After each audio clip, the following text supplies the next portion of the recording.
The date is the 11th of November, 1942.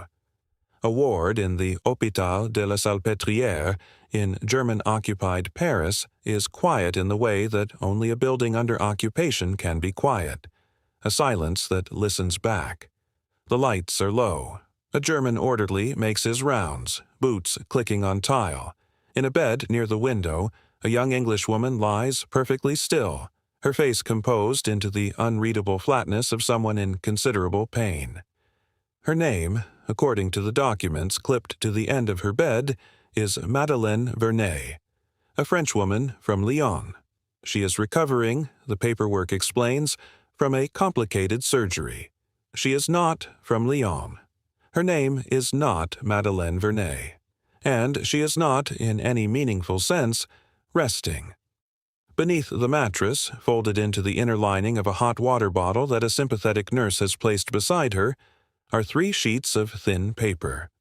On them, written in a cipher she has committed entirely to memory, are the precise locations of 2 Wehrmacht motorized infantry divisions, the rail transfer schedule for armored units moving through the Gare de Lyon, and the name of a Gestapo officer who has been surveilling a resistance cell in the 14th arrondissement.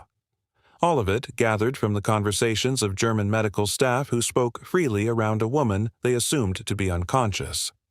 All of it destined by a chain of couriers that would stretch across 3 countries for an office on Baker Street in London. Her name was Eileen Nearn. She was 23 years old. She was an agent of the Special Operations Executive, and she was doing exactly what she had been trained to do. This is the story of the women, and the extraordinary, largely forgotten system they built, who turned the helplessness of sickness into one of the most effective intelligence-gathering operations of the entire war. It is a story about courage, certainly, but it is also a story about something more subtle and in some ways more astonishing, the deliberate weaponization of invisibility. By the summer of 1940, the situation facing British intelligence in occupied France was close to catastrophic. The fall of France had not merely handed the Germans a country. It had handed them an administrative apparatus, a police force, a postal system, and the accumulated surveillance architecture of a modern state, all now pointed in the opposite direction. Every pre-war British intelligence network on French soil had been burned, rolled up, or compromised in the chaos of the collapse. The agents who had not escaped were dead or in custody. The ones who had escaped knew that the networks they had painstakingly built over years were now worse than useless. They were active liabilities, trails that led back to anyone the Germans had not yet found. The Special Operations Executive was established in July 1940 specifically to rebuild this capacity, not merely to gather intelligence, but to wage, as Churchill famously put it, ungentlemanly warfare. But the SOE faced a problem that was in some respects more fundamental than funding or training or communications. It faced a problem of presence. To gather intelligence in occupied France, you needed to be in occupied France. And to be in occupied France without being immediately arrested, you needed a reason to be there. A cover story so watertight, so deeply embedded in the fabric of daily life, that it could withstand not just a single interrogation, but months or years of continuous, grinding, ambient scrutiny. The Germans were not stupid. The Gestapo and the Abwehr were experienced, methodical, and extraordinarily thorough. A British agent who arrived in Paris and simply began asking about troop movements would last, at generous estimate, a fortnight. The conventional solution was the civilian cover. Baker, schoolteacher, insurance clerk. These worked up to a point, but they came with a fundamental structural weakness. They required their holder to be mobile, visible, and productive. A baker who never baked anything would be noticed. A schoolteacher who never appeared at a school would be reported. And mobility in an occupied city or town meant checkpoints, identity papers, curfews, and the constant possibility of the wrong soldier asking the wrong question on the wrong evening. What was needed was not just a cover. What was needed was a cover that provided a legitimate reason to be stationary, a legitimate reason to be attended by people who came to you, a legitimate reason to have visitors, and a legitimate reason to be incapable of being moved. What was needed, in other words, was illness. The idea of using medical facilities as intelligence-gathering nodes was not entirely new in 1940, but the scale and systematic ambition with which the SOE and its associated networks developed it was without precedent in the history of British intelligence. The principal architect of what would become known, in internal documents that remain partially classified to this day, as the hospital network, though the agents themselves used no such formal term, was a woman named Vera Atkins, the SOE's intelligence officer for its French section. Atkins was Romanian-born, Oxford-educated, and possessed of a mind that her colleagues described consistently in the same terms: precise, unsentimental, and capable of holding an extraordinary number of variables in simultaneous suspension. She had joined the SOE in 1941, and within months had been placed in effective operational control of the F Section's agent deployment. It was Atkins who identified the structural opportunity that the medical cover provided, and it was Atkins who began, with characteristic thoroughness, to exploit it. The concept was this: a trained SOE agent, almost always a woman, would be inserted into occupied France under a French identity. She would establish herself in a town or city, make contact with local resistance sympathizers, many of them working in the medical profession, which had a particularly high rate of resistance involvement, for reasons that historians still debate, and then arrange to be admitted to a hospital or nursing facility. The medical cover was typically tuberculosis, a condition that was both genuinely prevalent in wartime France and conveniently difficult for a layman to verify or disprove. Tuberculosis required bed rest. It required monitoring. It provided a wholly legitimate reason to remain stationary for weeks or months.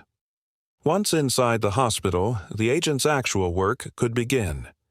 The mechanics of how they gathered intelligence were, once you understand them, almost elegantly simple. German military and administrative personnel were treated in French hospitals as a matter of routine. German officers visited the wards of relatives or colleagues who had been wounded. German orderlies and nurses were posted to civilian hospitals to manage the flow of military casualties.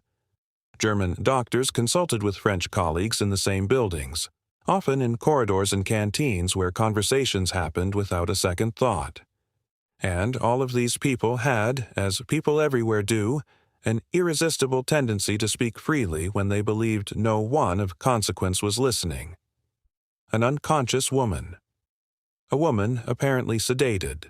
A woman staring blankly at the ceiling, visibly too ill to comprehend anything. These were not people of consequence. They were wrong about that. The agents trained not just in intelligence tradecraft, but in what Atkins called passive collection. The discipline of appearing to receive information while actually cataloging it with forensic precision. They were trained to hold conversations in their heads verbatim until they could write them down, a skill that required memory exercises of a rigor more commonly associated with concert musicians than intelligence operatives. They were trained in the specific vocabulary of German military organization. To hear Panzer Division, and know, without any visible reaction, exactly what that meant and why it mattered. They were trained to read upside-down documents that German administrative staff left on bedside tables. They were trained, in short, to be absolutely invisible while being absolutely present. The information was extracted from the hospital by methods that ranged from the prosaic to the extraordinary. A resistance sympathizer posing as a cleaner might remove a written cipher from inside the lining of a coat hanging by a bed. Visitors, cousins, friends, priests would leave coded notes in the pages of books brought as gifts and depart carrying others in return. In at least 3 documented cases, intelligence was passed verbally during religious confession, with resistance priests carrying the information out of the building in their memories. The simplicity was intentional. Paper could be confiscated at a checkpoint. a memory could not. If you are finding this interesting, a quick subscribe helps more than you know. To understand how remarkable this operation was, it is worth comparing it with the intelligence gathering methods employed by German networks operating in Britain during the same period. The Abwehr, German military intelligence, deployed agents into Britain throughout the war, but with catastrophically poor results. The overwhelming majority were captured within days or weeks of arrival, and most were subsequently turned and used as double agents in the celebrated double-cross operation run by MI5. Those that were not captured operated under the constant weight of a surveillance apparatus that made sustained intelligence work almost impossible. The structural problem the Germans faced in Britain was the same one the SOE faced in France: the need for a plausible cover. But the German response to this problem was consistently less sophisticated. German agents in Britain tended to be men, tended to be active, moving between cities, making contact with sources, attempting to physically observe military installations. This mobility was their undoing. Movement meant visibility. Visibility meant detection. The American OSS, Britain's counterpart organization in the United States, was simultaneously developing its own agent networks in occupied Europe, and its approach was in many respects parallel to the SOE's. But the OSS was younger, more richly funded, and in its early years more reliant on what its officers called kinetic intelligence, information gathered through action and movement rather than stillness and patience. OSS agents tended to be more aggressive in their collection methods, more reliant on physical assets like cameras and radio transmitters, and correspondingly more vulnerable to the surveillance responses those assets provoked.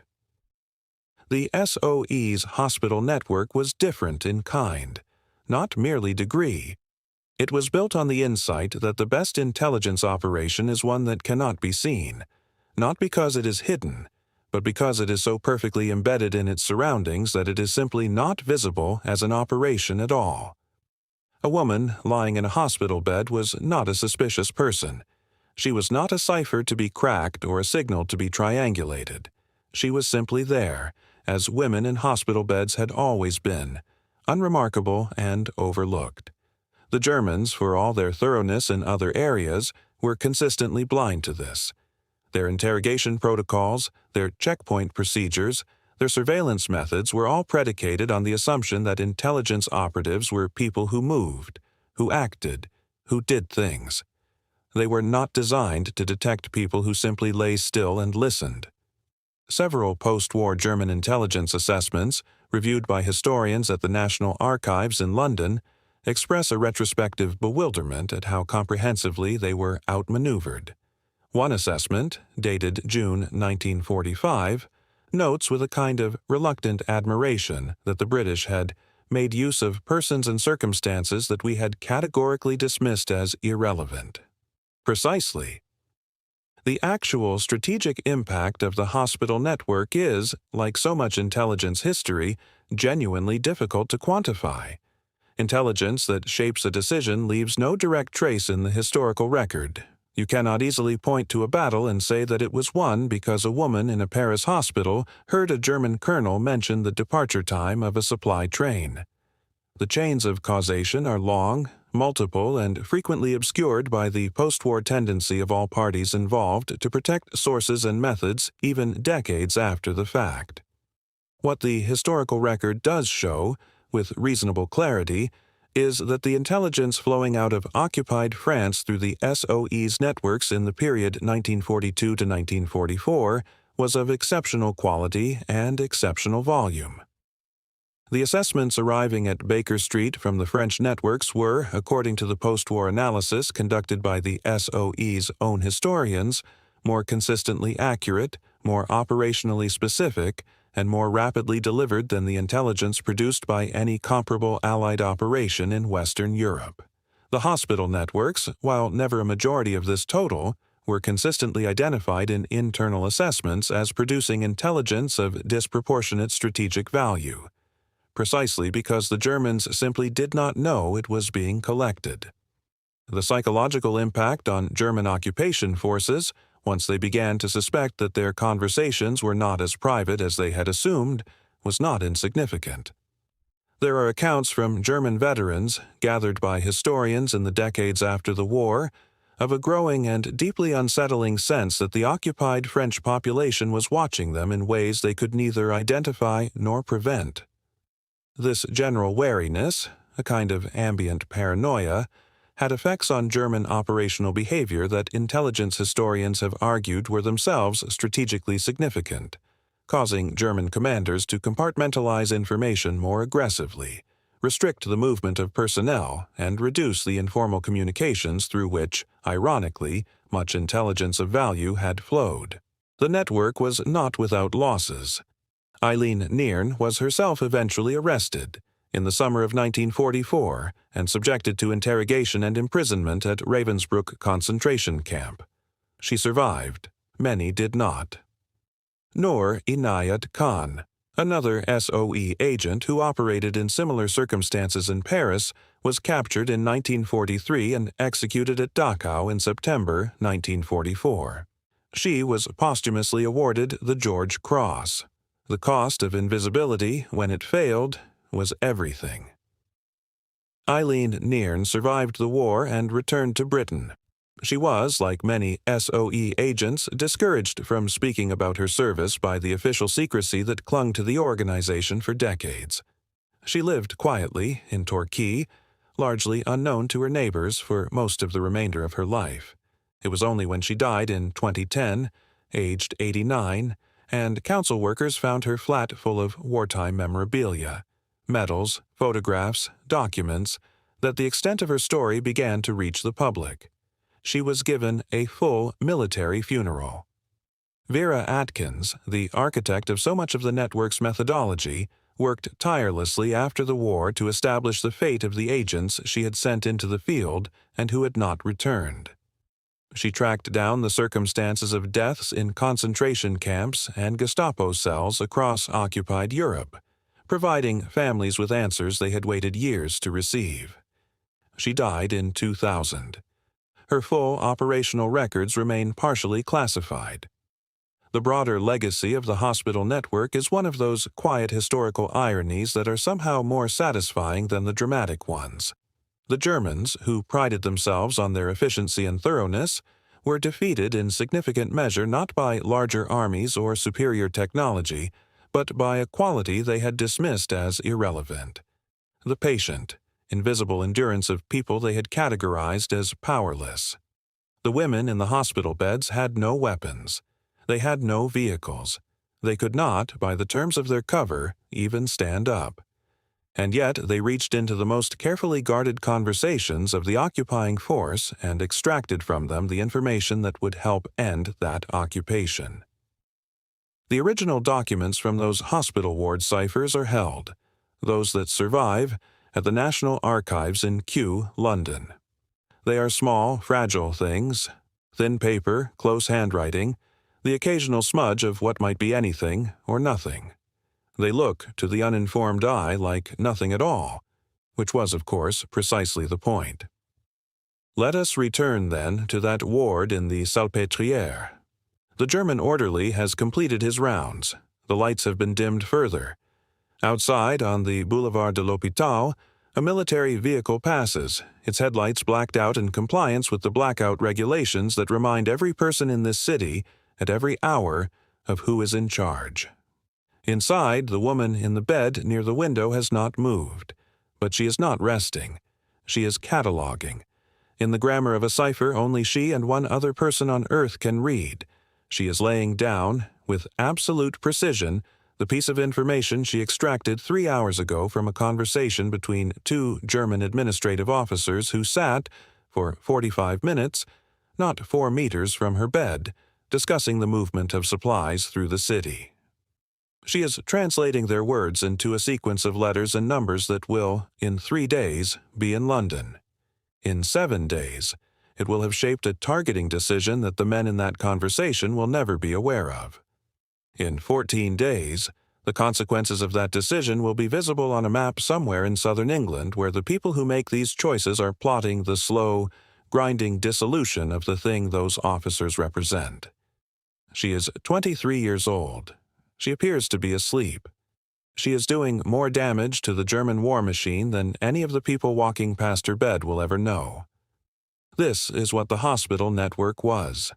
Not a network of radio sets and dead drops and midnight parachute drops, though it used all of those things. It was a network of women who understood something that professional intelligence officers trained in the aggressive, kinetic traditions of pre-war espionage had failed to grasp. That in a world where every visible action was watched, the most powerful act was the one that could not be seen. That the person with no apparent capacity to act was, paradoxically, the person least exposed to the machinery built to detect action. They had made themselves invisible, and from that invisibility they had seen everything. The war ended. The network dissolved. The women went home, or tried to lives that had no framework for what they had done and no language for what they had survived. Some of them spoke, most did not. The operational records were sealed. The cipher notes were filed. The hospital beds were returned to their ordinary purpose. And the thing they had built, the patient, invisible, extraordinary intelligence operation conducted in plain sight by women lying still, became one of the best-kept secrets of a war that had more secrets than it knew what to do with. But the information was real. The impact was real. The courage was real. And, perhaps most importantly of all, the German colonel never knew who was listening. He never even looked.